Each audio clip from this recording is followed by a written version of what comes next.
Welcome back. Chapter 18. Dana found Brittany a few yards down the beach from Sean. Brittany Covington, didn't I tell you to just say hello and come on? We're waiting for you.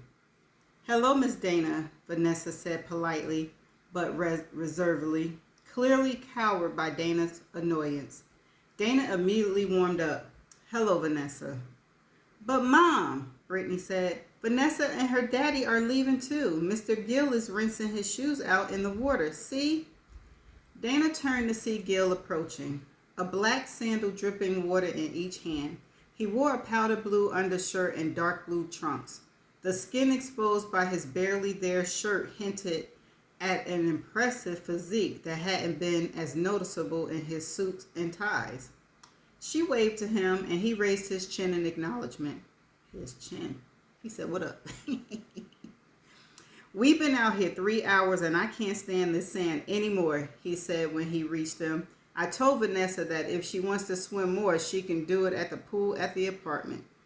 I know what you mean. We're leaving as well.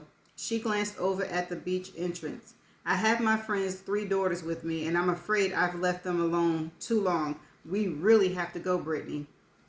Why don't you all come over and swim a while? Gil suggested. I'll even feed you. I've got a huge package of hamburger meat. Oh, Mom, can we? Brittany asked, jumping up and down in her eagerness. Dana hesitated a moment. Right now, you and I need to get to Josie, Monet, and Gabby. To Gil, she said, how about we wait for you there and talk about it then?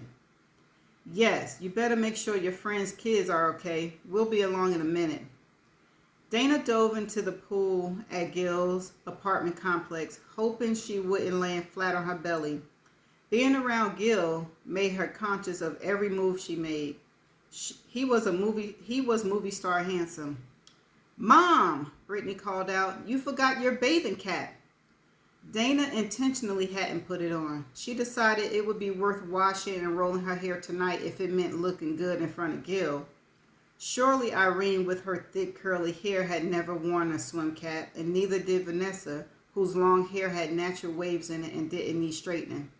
The girls were already in the shallow end of the pool. Dana swam toward them in what she hoped were graceful strokes. Look, here comes my papa, Vanessa shouted just as Dana reached the shallow end. She shifted onto her back in time to see a shirtless Gil diving from the side of the deep end. Stiff insurance premium in northeast Florida had effectively eliminated the presence of diving boards from all public and residential complex pools. Dana would have loved to see Gil do a perfect jackknife from a board. She had no doubt he could do it. A man who looked as good as he did could do anything. The group spent about an hour in the water. Surprisingly, for such a hot day, only a few other people ventured into the water. Most of the tenants present were there strictly to work on their tans. Dana, Gil, and the children hooked up with a foursome of adolescent boys who had a ball, and they all played a version of water volleyball. Poppy, I'm hungry, Vanessa said after nearly an hour. All right, I guess I'll start dinner. I'll help you, Gil, Dana said quickly. She felt a bit guilty because there were so many in her party. Dana felt Gil's offer was sincere, but she nevertheless felt that the least she could do was help out.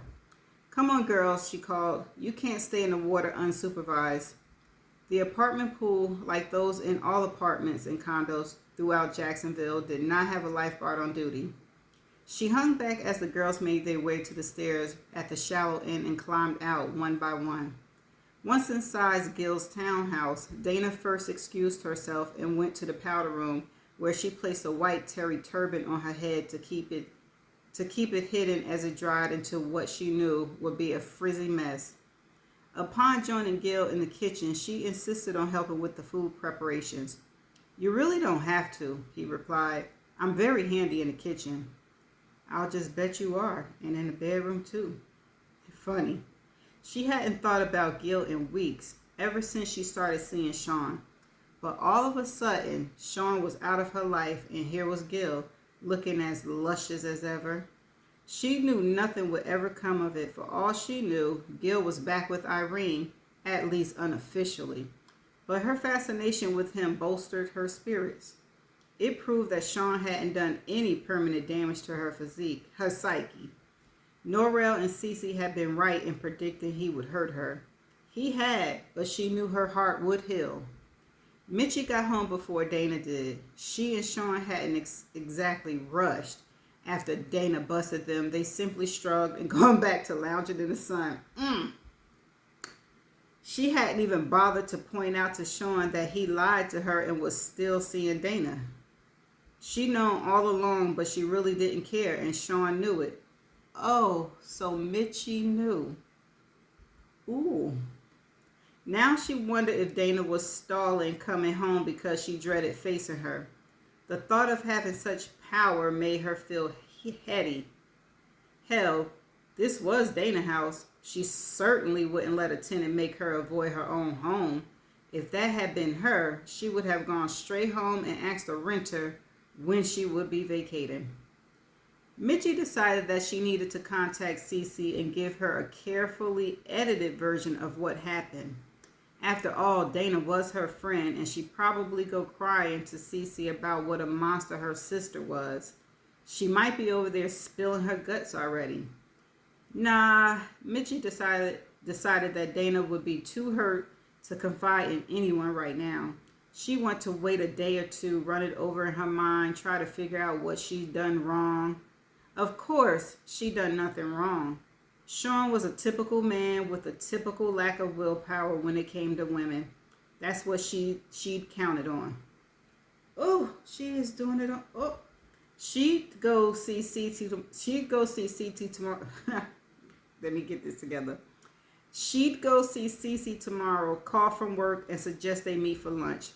Cece would be so surprised. And when they met, she'd get the real surprise. One thing for sure, Mitchie thought, she better hurry up and find a new place to live. Dana had all but told her to get out. She'd contact a manager of those apartments she really liked and arrange to move in as soon as possible. No big deal. She already decided to move there anyway. She wanted to have plan B in place for a living arrangement since she'd been playing with fire over the last few weeks and never knew when a burn might occur. Whoa. Mitchie could still see Sean's shocked expression that night they met when she gave him her address. That might be a little awkward, he said. I used to date the woman who owns that house. Dana? She said, feigning surprise. Yes, I met, wait, did he say used to? He sure did. Yes, I met her when she put her husband's car up for sale after he died. I wouldn't want to run into her. It would be embarrassing for both of us. I understand, Sean, but if you want to take me out, you have to pick me up. They compromised in that Sean did come to pick her up, but he parked in front of the house next door. Mitchie noticed he never turned on his headlights until they had driven past Dana's house. Mitchie knew Sean had lied when he indicated his affair with Dana was in the past, and she knew that Dana's special date at the Omni Hotel had been with Sean. It was probably the first sex she had since her husband died a year before. No wonder she'd been so excited. Mitchie had kept tabs on Sean that night at Wild Wednesday. She seen him talking to Dana, and she was outside having a cigarette when Sean escorted Dana, Cece, and a whip-looking Norrell to their cars. He didn't approach Mitchie until he returned, spending an hour or so with her and making a date for that Friday night before she left. Ooh, She figured out that he'd chosen that night because he already reserved Saturday for Dana. Mitchie hadn't liked being relegated to second best night of the week. After that first date, she insisted they go out on Saturdays. That's why he wouldn't do Saturdays with Dana. But she moved their next date to Friday when Yolanda held a dinner party Saturday evening and introduced her to Errol Trent, her husband's friend, who was also a dentist. When Dana asked for advice on what to wear to her special date, Mitchie knew Sean had taken advantage of her absence and reserved the room to spend with Dana at the Omni.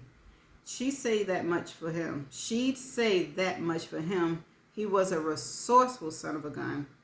She hummed a few bars of a favorite tune. Everything would work out fine. She'd get settled in her apartment and have no dating restrictions whatsoever. Originally, she preferred the beaches area, but recent hurricane activities made her decide against living too close to the ocean. She settled for a one-bedroom loft in a brand new complex in the southeast section of town. Besides the loft bedroom, her apartment came equipped with a stacked washer and dryer. She could be at the beach in 20 minutes, the airport in 25, and downtown to work in 15. Mitchie decided relish moving her furniture from a storage unit into an apartment. She didn't want to ask Errol to help her. They just met, and it was way too soon to start asking for favors. She could probably get Sean to help her. After all, it was his fault that she had to move, and it would be one more opportunity to rub Dana's nose in their affair. Ooh, Cece is messy. Not that she disliked Dana, she just found it annoying that Sean had talked to her first. They sat together at the same table for a good half an hour. She spotted him looking her way and waited expectantly for him to make his move on her, but he picked Dana first. Then after Dana left, he came to her like she was some kind of afterthought. How dare he? Who was Dana anyway? Just one of Cece's dull housewife friends? Cece talked about her friends all the time, but the only one that looked like she was the least bit interesting was Norrell, and now Mitchie knew that even she wasn't anything special. What kind of pathetic woman couldn't get pregnant? Oh, Mitchie, you mean?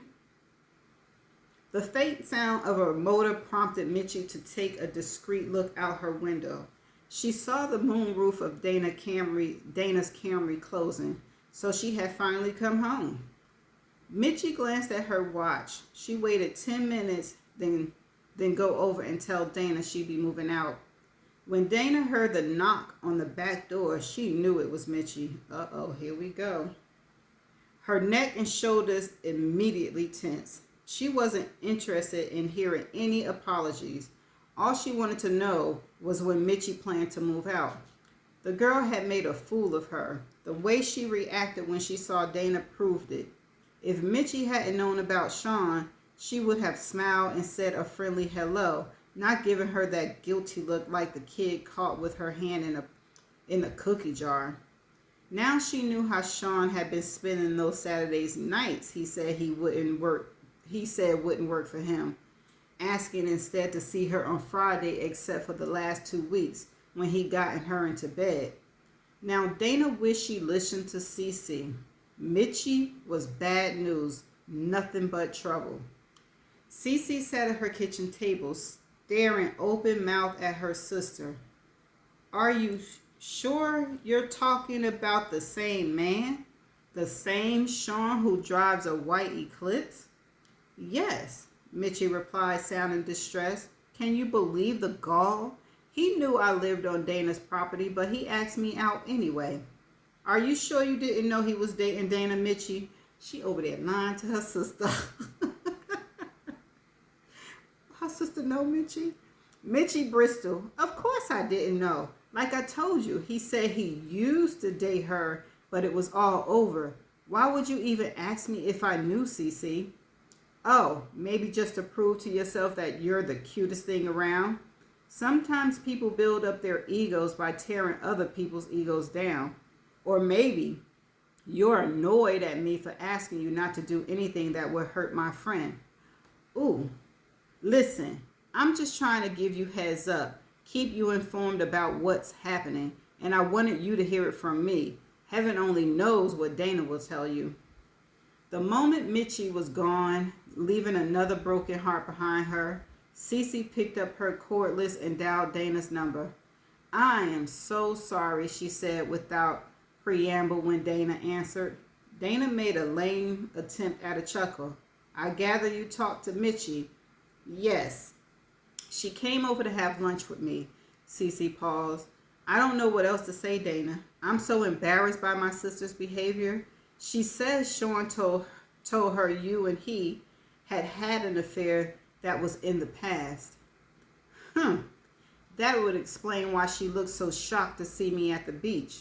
I thought that meant she knew Sean was dating me too. Maybe I was too harsh on her, Cece. I told her she had to get out. Ooh, Mitchie is a master manipulator, is she? Don't worry about it. She's all prepared to go. I guess Sean's the real bad guy here. Not only did he lie to Mitchie, but he actually tried to get away with dating two women who are practically roommates.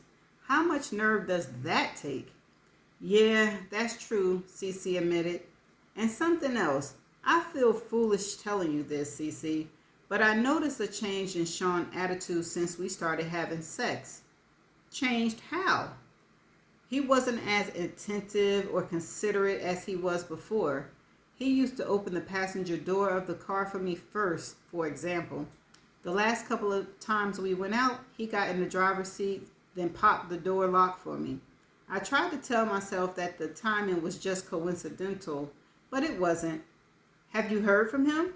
No, and I don't expect to. It's over. I got to accept that I've been cast aside in favor of a woman 15 years younger than me.